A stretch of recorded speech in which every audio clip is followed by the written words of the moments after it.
Red Lano, Red Latinoamericana de Neurooncología.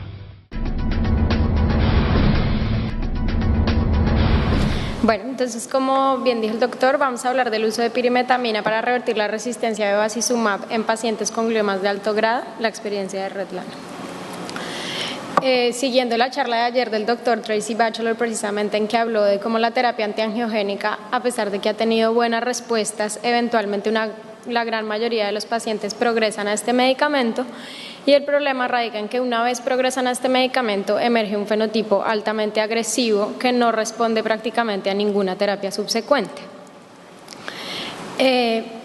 Esto nos ha llevado a concentrar los estudios en entender por qué todos los pacientes con glioblastoma eventualmente progresan al bevacizumab, encontrando ciertos mecanismos que se han expuesto como la sobreactivación de MET, la sobreexpresión de STAT3 o la neovascularización alternativa, entre otros mecanismos. Acá vamos a concentrarnos particularmente en STAT3, que pertenece a una gran familia de factores de transcripción, que es STAT, Signal Transducer Activators of Transcription, que participan activamente en regular el crecimiento celular, la diferenciación, proliferación, la supervivencia y apoptosis. STAT3 particularmente es una tirosina que se activa por fosforilación y desencadena una vía de señalización intracelular JAK-STAT.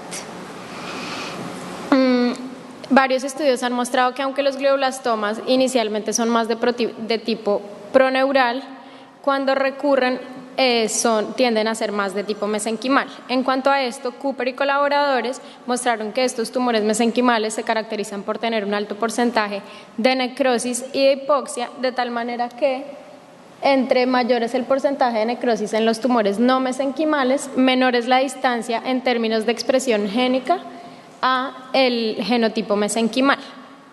Como lo muestran estas curvas, el porcentaje de necrosis es inversamente proporcional a la distancia a la firma genotípica mesenquimal. Además, mostraron que STAT3 está muy sobreexpresado en los tumores con mucha hipoxia y necrosis, como son los que progresan a bevacizumab, y que su presencia está relacionada con un peor pronóstico. Simultáneamente, de Groot y colaboradores identificaron que hay una sobreactivación de STAT3 y de su fosforilación cuando falla el tratamiento a bevacizumab en pacientes con glioblastoma. Esto partiendo de la hipótesis que STAT3 está sobreexpresado en tumores hipóxicos y siendo bevacizumab un antiangiogénico, los tumores que progresan a bevacizumab son tumores altamente hipóxicos. Partiendo de esta hipótesis, midieron pues acá el microscopio de luz por inmunohistoquímica la presencia de STAT3 fosforilado, que son las manchitas cafés, mucho mayor en pacientes que recibieron bevacizumab que en los que no recibieron. Igualmente acá el porcentaje representativo de la STAT3 fosforilado fue mucho mayor en pacientes que habían recibido bevacizumab versus los que no habían recibido. Por otro lado, Koshaka y colaboradores hicieron un análisis inmunohistoquímico de 44 gliomas malignos, encontraron una correlación positiva entre los niveles de GMT y la fosforilación de STAT3, ambos estando aumentados en la recurrencia. Así probaron con inhibidores de STAT3 en estos tumores, mostrando que disminuía la expresión de MGMT, potenciando el efecto de la temozolamida y presentándose así como posibles reversores de la resistencia a la temozolamida en glioblastoma. Por último, Takakura y colaboradores hicieron un análisis de 1.120 moléculas en búsqueda de un agente que pudiera inhibir STAT3, encontrando que la pirimetamina tenía pues esta posibilidad, haciendo inhibición de STAT3 de forma dosis dependiente. De ahí la probaron en células renales de enfermedad poliquística renal, mostrando que efectivamente disminuía la fosforilación de STAT3 en estas células, pero que además disminuía al administrarse la viabilidad de las células de forma dosis dependiente. Nuestra experiencia, les traigo primero este caso de una paciente de 40 años que fue diagnosticada con un glioblastoma que inicialmente fue de tipo proneural, se hizo tipificación, tenía MGMT metilado y STAT3 sobreexpresada. Inicialmente recibió tratamiento siguiendo la plataforma de STOP y colaboradores, con lo que obtuvo 13 meses de supervivencia libre de enfermedad. Posteriormente recayó, con lo que se inició tratamiento con bevacizumab y temozolamida metronómica, estando nuevamente controlada por 8 meses en respuesta parcial Y a los 8 meses asiste a control con estas imágenes que muestran pues una recaída por una gran infiltración del tumor que se reflejaba clínicamente por un mayor requerimiento de esteroides. Se le propuso a la paciente tratamiento con quimioterapia de salvamento y la paciente se negó por los efectos adversos y se le propuso tratamiento con pirimetamina, un agente mucho más inocuo. Recibió por 3 meses la pirimetamina a dosis de 75 miligramos día y asistió a los 3 meses a control con una mejoría significativa tanto a nivel imaginológico por disminución del realce y de la alteración en la señal, y a nivel clínico por una mejoría significativa del performance status de un ICA de 50% a 80%. Aquí las características de los pacientes que recibieron pirimetamina: una edad promedio de 50 años, una representación más o menos igual de hombres y mujeres, de estado neurológico normal y anormal.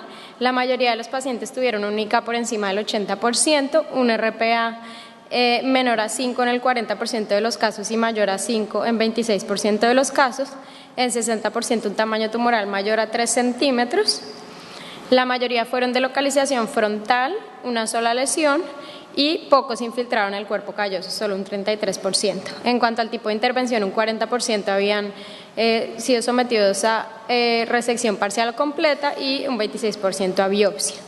Y una representación más o menos igual de tumores con KI67 mayor al 20% y menor al 20%. Al administrar pirimetamina en segunda línea, los pacientes con pirimetamina positiva tuvieron un 73% de respuesta parcial con un 18% de progresión y un 9% de pacientes estables. Versus los que no recibieron pirimetamina tuvieron una tasa de respuesta parcial menor de 45%, una tasa de progresión mayor y un mayor número de pacientes estables. Sin embargo, esta diferencia entre los dos grupos no obtuvo significancia estadística. En tercera línea, los pacientes tratados con pirimetamina fue un número mucho menor, fueron solo 3 pacientes, de los cuales 2 obtuvieron respuesta parcial y 1 progresó. Versus el grupo de pacientes que no recibieron pirimetamina, pues el N es mucho mayor, pero la tasa de respuesta parcial es menor, pero la de progresión también es menor y hay un mayor número de pacientes estables. Esto no fue estadísticamente significativo. En cuanto a los efectos adversos, vemos que pues, la pirimetamina es un agente bastante inocuo. Los efectos adversos más frecuentes fueron rash e insomnio leves y casos aislados de náusea, diarrea, leucopenia y trombocitopenia, y no tuvimos ningún efecto adverso severo. En cuanto a la supervivencia global con el uso de pirimetamina, encontramos pues esta curva muy interesante con una P muy positiva que muestra la diferencia entre pacientes que recibieron pirimetamina versus los que no recibieron pirimetamina, con casi el doble de supervivencia global, 34 meses versus 17 meses.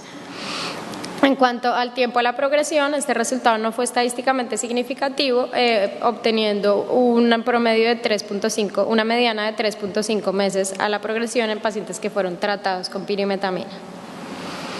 En conclusión, aunque la pirimetamina no modificó la tasa de respuestas en tratamiento de primera, de segunda y de tercera línea, ni modificó el tiempo a la progresión, sí mostró un impacto significativo en la supervivencia global, pues como les dije, casi el doble que los pacientes que no habían recibido pirimetamina.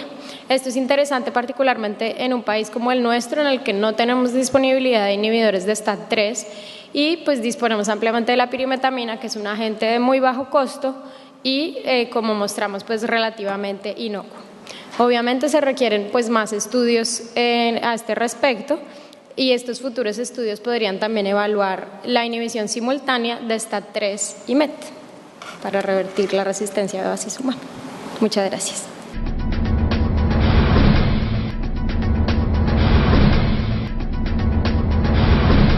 Red Lano, Red Latinoamericana de Neurooncología.